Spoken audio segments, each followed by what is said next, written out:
Drozdov stood over Liza, who was now sitting up in terrible anguish. He bent over her, holding her hand in both his. Seeing her under such incredible circumstances had given him a terrible shock, and tears were streaming down his cheeks. He had seen the woman he adored so unreservedly running madly across the field at such an hour, in such weather, wearing only her party dress, the dress in which she looked so magnificent at the ball yesterday, but which was now all crumpled and covered with mud from her fall. He couldn't say a thing. He took off his overcoat and put it around her shoulders. Then suddenly he let out a frightened cry. He felt her lips against his hand. "Liza," he mumbled, "I know I'm no use to you, but please don't drive me away." "Come, let's go away from here. Don't leave me," she cried, seizing him by the arm and pulling him behind her. "Maurice," she said suddenly in a very low voice, "I tried to put up a brave front over there, but here I'm afraid of dying. I'll die very soon, I know it, but I'm afraid of death," she whispered, squeezing his hand desperately. "Ah, if only there were someone here," he said in despair, looking around. "If only I could see a cart or a carriage. Your feet will get wet, you'll catch cold. You'll lose your reason." Don't worry, she comforted him. "I'm less afraid when I'm with you. Hold on to me and take me somewhere." "Are we going home now?" "No, I want to see the bodies first. Everybody says they have murdered his wife, but he says he murdered her himself. It's not true, is it? It can't be true. I must see the bodies of those who have been murdered. Because of me. Because of them, he didn't love me anymore last night. When I see the bodies, I'll know everything. Come, let's hurry over there. I know the house. There was a fire there. My dear, dear Maurice, you mustn't forgive me. I've disgraced myself, and there's no reason why you should forgive me. Why are you crying? Slap me, rather, and kill me here in this field, like a bitch." "No one may judge you now," he said with sudden firmness. "May God forgive you, but I have the right to judge you least of all." They went on saying strange things to each other that would sound too incongruous if reported, and as they said them, they walked on quickly, hurrying like a couple of sleepwalkers straight toward the fires. Maurice kept looking around in the hope that a cart might appear, but there was none to be seen. A fine drizzle permeated the whole landscape, absorbing all gloss, every shade, and turning everything into a smoky, leaden, undifferentiated mass. Day had replaced night a long time ago, but it was as though the sun hadn't yet risen. And suddenly from the cold, smoky gloom, there emerged a strange, absurd figure coming straight toward them. As I visualize the scene now, I think that if I had been in Liza's place, I wouldn't have believed my eyes, but she immediately recognized the figure and let out a joyful cry. It was Stepan Verkovensky.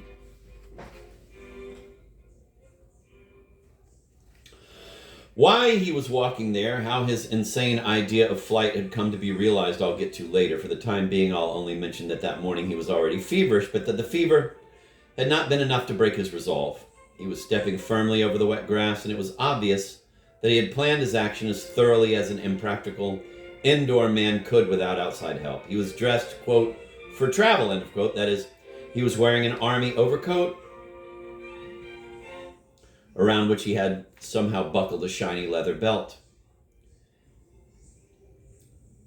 And his trousers were tucked into knee boots. Probably he had been imagining himself in the role of a traveler for a long time, and to fit the image had acquired the shiny leather belt and the army officer's top boots, in which he was unaccustomed to walking a few days before, a broad-brimmed hat, a woolen scarf tightly wrapped around his neck, and a very small traveling bag packed to bursting in his left hand, and a walking stick and an open umbrella in his right completed his traveling outfit. These three items, the bag, the stick, and the umbrella, had proved rather cumbersome even during the first mile of his journey, and now during the second they were causing him real hardship. "Can it really be you?" Liza cried, sorrowful surprise succeeding her first instinctive outburst of joy. "Liza!" Mr. Verkovensky exclaimed, rushing to her, also almost delirious. Cher, so you're also out in this terrible fog. Did you see the fires?" I see. You don't have to say anything, but don't ask me any questions either. Let's forgive them, Liza, and we shall be free forever and ever. To settle one's accounts with the world and to become truly free. But why are you kneeling?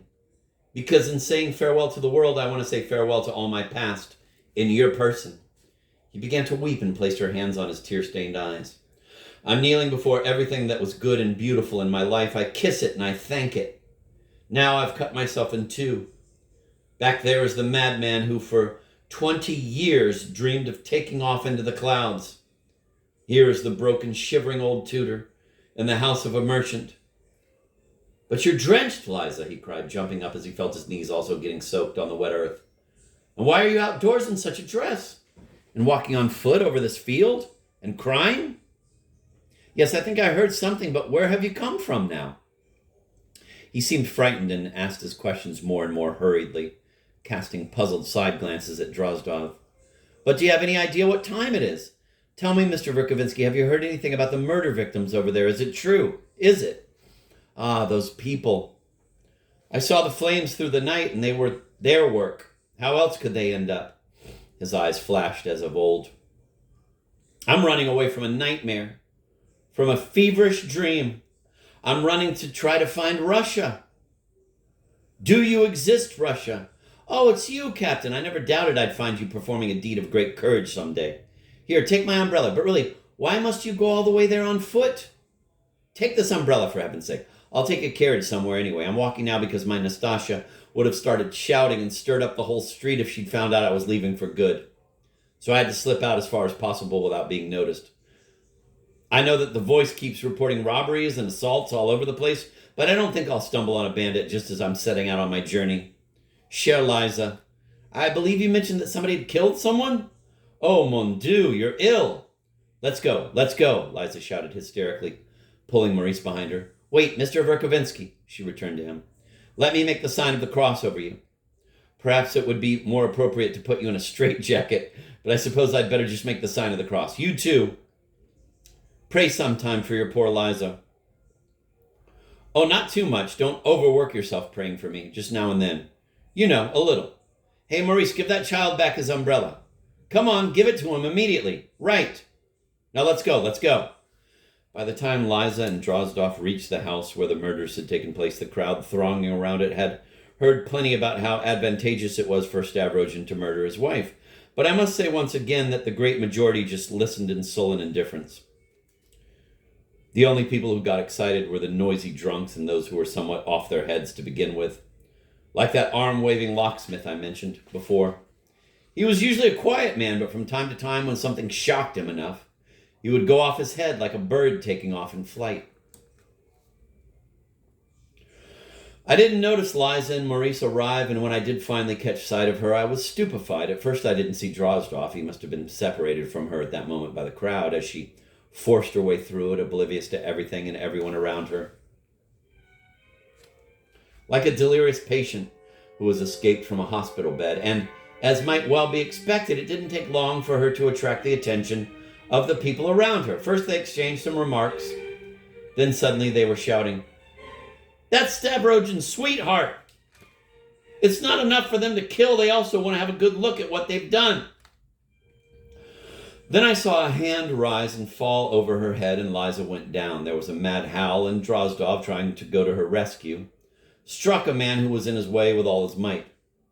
But at that very moment, the arm-waving locksmith grabbed him from behind. For a while, it was impossible to tell what was going on in the melee. Liza got up, but went down again, under another blow. Then the crowd parted, and a small empty circle formed around the prostrate Liza and Maurice Drozdov, who, covered with blood, was wringing his hands and shouting while the tears streamed from his eyes. I don't remember exactly what happened after that, except that I saw them carry Liza away. I ran after them. She was still alive, perhaps even conscious. Of the crowd, they arrested the locksmith and 3 other men.